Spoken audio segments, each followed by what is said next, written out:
Look, he's not the first person, Tedy Bruschi, who has that chip on his shoulder mentality. You guys have played with guys just like that. Is it sustainable, though, for the duration of an NFL career? No, it's not sustainable for the duration of an NFL career because it always comes back around. And I love Baker Mayfield. I love what they've done in Cleveland. It seems like him and Greg Williams, that quarterback head coach relationship, their mentalities are very similar. Greg Williams is also very brash, very confident, very aggressive. So I like seeing that from Baker. Baker's shown that he doesn't care. I mean, you don't want to give hugs, you don't want to get hugs. If you're not with us, you're against us. And that type of chip on your shoulder mentality can get you a lot of success. I know it gives you a lot of motivation. I've seen Baker act like this in college also. I've seen Baker Mayfield in college also go the other way when the guys aren't shaking his hand at the captain's toss and it gets the best of him. That's the Baker Mayfield you don't want to see. I know he doesn't want to be that guy again, but hopefully, when he is encountered with it, it may not be this year, maybe next year, but to the point where there is a losing streak now for Baker Mayfield, and then all of that's coming around and everything's coming back on you in terms of whatever the players say to you and how the coaches react to you. I think that's going to be a test for him because he is an emotional player. But overall, this kid is super good for Cleveland. I love what he's doing, and I like the mentality, guys. I think it's sustainable. I think it's sustainable because I think that's in his DNA. I mean, you're talking about a guy who, he was a walk-on at Texas Tech. And I think one thing that and everyone that's on this panel would agree, guys can smell a phony. That's the one thing you don't want. I want a guy who's going to be him, who's going to stay true to him, and who's going to stay true to what got him to this point. And clearly with Baker Mayfield, he's a guy that lives and thrives on the edge. Okay, and it seems like for the Cleveland organization, you're talking about Baker Mayfield and Greg Williams, the interim head coach.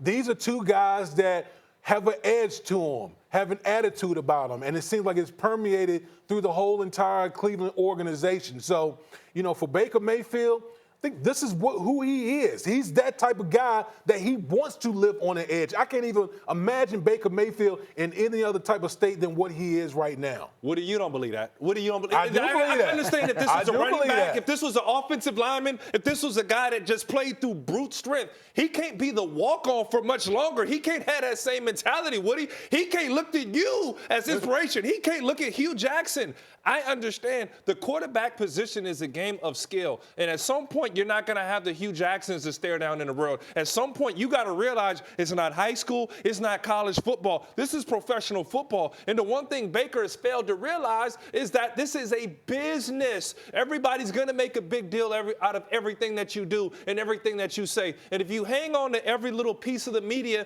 or you at times say you don't care what the media has to say, it's going to catch up with you. You can't keep playing off emotion on a position of skill. And at some point, people are giving you your props, Baker. People believe in you. People have seen what you've done. I mean, darn, mathematically, the Browns weren't out the playoffs until last week, Woody. So he's done his job and more, and people believe in Baker. It's just not sustainable.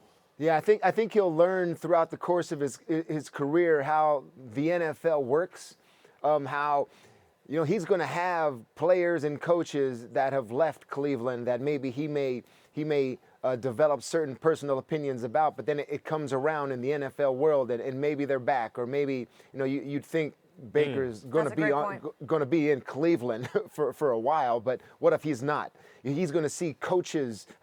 He may see this entire coaching staff go, and he may see some other coaches come in that he met through the combine and through the interviews, and maybe he didn't like those guys anyway, so I'm glad I didn't get drafted by those guys. But then all of a sudden, he's the assistant defensive backs coach on our team now. So he's going to learn all of this through the course of his career to not take things as personal, because the NFL game it's a revolving door, especially when you're a quarterback and they're going to want you to be that franchise quarterback, and the coaches will come and go. Well, listen, Ryan. I think here's what I'm going to say to you is that will he evolve as a person? Absolutely. As you get older, you will evolve. But the chip that made him into the player that he is right now, that will always stay. Tom Yeah, I Brady, agree who with was a sixth-round draft pick, he still to this day, he still carries that massive chip on his shoulder, and it's part of the reason why he is the champion that he is right now. So with Baker Mayfield, yeah, we talk about Hugh Jackson and the media and all those type of things. Those things will go by the wayside as he get older. But the chip that Baker Mayfield has, the edginess that he plays with, those are the type of things that he will always have. Phillip Rivers he's the type of guy that talks trash and plays with an edge to him, and he's been wildly successful for his whole career. So I don't think from that aspect, I don't think Baker Mayfield is going to change at all. Let's break it down then. The antics, the stare down, the drama with the fans, the talking out. You don't see that from Brady. You don't see that from Brady, Damien. Oh, wait a minute, hold on. Don't see what? Look, don't see what? Brady made. Oh, wait a minute, hold on. The same. Wait a minute, hold on. I've seen Brady have stare downs and talk smack to players. I've seen all of that. I've seen all those type of things. Okay. Now, like I said, with Baker Mayfield, he will evolve as a player. There's no question about that. He is going to go. He is going to go through some devastating losses in his career. A string of 2, 3 devastating losses in his career, and to not let that frustration out, that's something that he's going to have to get used to. I've seen him on the sideline in college. I mean, I don't want to see the Baker Mayfield that's grabbing his crotch or anything like that on the sideline. I want him to learn still there's class in defeat, and sometime with that, there's humility in winning also. But there are guys, Aaron Rodgers is another example of somebody who felt like he wasn't getting a fair shot out of college. Good luck in your attempt at a collegiate career, then dropping in the draft, and he has used that chip on the shoulder to motivate him through his extensive career as well. We'll see with Baker Mayfield. Right now, he's just trying to win games with the Browns.